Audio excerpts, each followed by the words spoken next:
कानपुर को मुख्यमंत्री योगी आदित्यनाथ ने सौगात दी है। सीएम ने 501 करोड़ की 152 विकास परियोजनाओं का लोकार्पण और शिलान्यास किया है। याद करिए, क्या पहले महर्षि वाल्मीकि की जयंती के अवसर पर रामायण का पाठ हो पाता था क्या?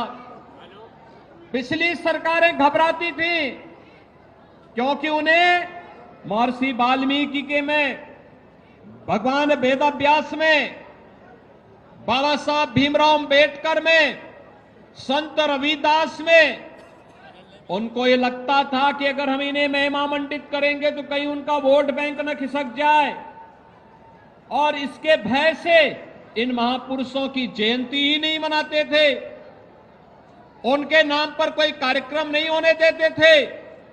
इन महापुरुषों के नाम पर जो पहले से बने हुए स्मारक थे, भवन थे, उनको हटाने का कार्य पिछली सरकारें करती थी। लेकिन आज सरकार ने इस बात को तय किया, ये डबल इंजन की सरकार है। प्रधानमंत्री मोदी जी के नेतृत्व में, उनकी लीडरशिप में आज एक तरफ बाबा साहब भीमराव अंबेडकर से जुड़े हुए पंच तीर्थों के विकास का कार्यक्रम प्रभावी ढंग से आगे बढ़ाने का कार्य हो रहा है, तो दूसरी ओर महर्षि वाल्मीकि के प्रति पूरी श्रद्धा और सम्मान का भाव व्यक्त करते हुए उनके पावन जयंती के अवसर पर हर देव मंदिरों में अखंड रामायण के पाठ के साथ सरकार कार्यक्रम को आगे बढ़ा रही है। भाइयों बहनों, भगवान राम के चरित्र को दुनिया के सामने लाने का श्रेय अगर किसी एक त्रिकालदर्शी ऋषि को जाता है तो महर्षि वाल्मीकि को जाता है। याद करिए, महर्षि वाल्मीकि, उन्होंने जो रामायण लिखा वही रामायण के अलग अलग संस्करण के रूप में अलग अलग कालखंडों में फिर सामने आई, और आज इसी का परिणाम है अयोध्या में भगवान श्री राम के भव्य मंदिर के निर्माण का मार्ग भी प्रशस्त हो रहा है। भाइयों बहनों, कौन ऐसा भारतीय होगा जो महर्षि वाल्मीकि पर, संत रविदास पर, बाबा साहब भीमराव अंबेडकर के योगदान के प्रति कृतज्ञता ज्ञापित न कर सकता हो?